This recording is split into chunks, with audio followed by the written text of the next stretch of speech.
एक गांव में तालाब था। उस तालाब पर 3 स्त्रियां पानी भरने गई। वहां पर पहले से ही एक बूढ़ा आदमी बैठ करके कुछ खा रहा था। तीनों औरतें जमीन पर अपने अपने घड़े रखकर बैठ गई और उस बूढ़े को सुनाकर आपस में बातें करने लगी। औरत ने दूसरी औरत से कहा, पंडित पोथाराम का शिष्य और मेरा लड़का बाहर से पढ़कर शास्त्रों का ज्ञान सीख के आया है। उसने पूरे मोहल्ले में धूम मचा करके रख दी है। पूरे गांव में बस हमारे लड़के की ही चर्चा हो रही है। अपने बेटे की बड़ाई और करते हुए उसने कहा कि सुनो सखी, वह आकाश के तारों को गिनकर उसका नाम बता देता है। स्वर्ग लोक की सारी बातें उसे पूरी तरह मालूम हैं। यमराज के दरबार में कैसे फैसला होता है ये भी उसको मालूम है। सभी देवतागणों के नाम, यमदूतों के नाम और सभी नरक के नाम धाम सब उसे याद है। पता नहीं कैसे भगवान की सब बातें जान लेता है। जब वह शादी ब्याह कराता है तो सारे पंडित उसके आगे चुप हो जाते हैं। मैं ऐसे पंडित को जन्म देकर अपने को बहुत धन्य मानती हूँ। बाहर जब भी कोई मुझे देखता है तो कहता है, देखो शास्त्री जी की माँ जा रही है। उसकी बात सुनकर दूसरी औरत बोली, अरे सिखी, मेरे बेटे का गुण सुनोगी तो तुम भी सोच में डूब जाओगी। मेरे बेटे जैसा पहलवान 10-20 गांव में नहीं है। वह रोज 500 उठक बैठक सुबह और शाम दोनों समय लगाता है। अखाड़ों में जब वह ताल ठोक के उतरता है तो बड़े बड़े पहलवान उसके आगे अपनी जान की भीख मांगने लगते हैं। बहन जी, सच मानना, उसके जितना पहलवानी में नाम आज तक कोई नहीं कमाया। मैं उसे हलवे मालपुए दिन भर खिलाती रहती हूँ। खा पीकर जब वह हाथी की तरह झूमता हुआ सैर करने निकलता है तो मैं फूली नहीं समाती। अभी अभी मैं जिस रास्ते से आ रही थी, रास्ते में एक आदमी ने मेरी तरफ देखते हुए अपने बेटे से कहा, देखो पहलवान की माँ जा रही है। मेरे बेटे जैसा लड़का शायद ही किसी का होगा। सच मानो सखी, मैं अपने बेटे की बड़ाई सुनकर खुशियों से झूम उठती हूँ। दोनों स्त्रियों की बातों को सुनकर तीसरी औरत चुप रही। इस पर एक स्त्री बोली, तेरी हालत देख के ऐसा लगता है मानो तेरा बेटा लायक नहीं निकला।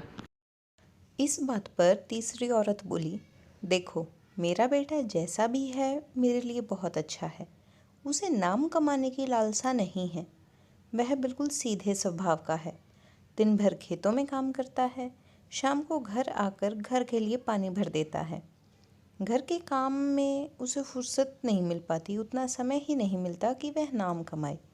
आज मेरे बहुत कहने पर वह मेला देखने गया है, तभी मुझे पानी भरने आना पड़ा।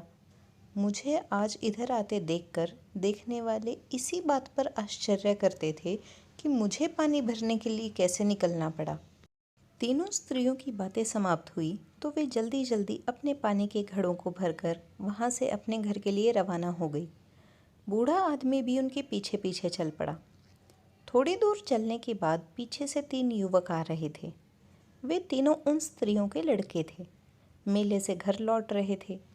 एक ने पहले अपनी स्त्री के पास जाकर कहा, माँ, मैं बहुत भाग्यशाली हूँ कि मैं इस रास्ते से जा रहा हूँ, क्योंकि रास्ते में तुम मिल गई। यह कहकर वह जल्दी जल्दी अपने घर को जाने लगा। दूसरे लड़के ने दूसरी स्त्री से कहा, माँ, मैं मेले के दंगल में बाजी मार कर आ रहा हूँ। जल्दी पानी लेकर घर आना, मुझे बहुत भूख लगी है। यह कहकर दूसरा लड़का भी अपने घर की ओर चला गया। इसके बाद तीसरा लड़का आया तीसरी औरत के पास और उसके हाथ से पानी का घड़ा लेकर बोला, माँ, तू पानी भरने क्यों आई? मैं तो आ ही रहा था। वह घड़ा लेकर अपने घर की ओर चल पड़ा। तब अपने अपने बेटों की ओर इशारा करते हुए तीनों स्त्रियों ने चलने वाले बूढ़े आदमी से पूछा, बाबा, तुम हमारे बेटों के बारे में क्या कहते हो? बूढ़ा आदमी अपनी दाढ़ी पर हाथ फेरता हुआ बोला, तुम लोग अपने अपने बेटों के बारे में चाहे जो कुछ भी कहो, मेरी राय में तीनों में से केवल एक लड़के के पास ऐसी नैतिक शिक्षा का अर्थ मालूम है जिसे बेटा कहा जा सकता है। पहले दो तो अपनी अपनी माँ के पेट से निकलकर उनसे बहुत दूर हो गए। तीसरा अपनी माँ के शरीर से अलग होते हुए भी माँ के मन से मन मिलाए हुए है, जिसमें आत्मीयता है। उसी को सपूत मानता हूँ।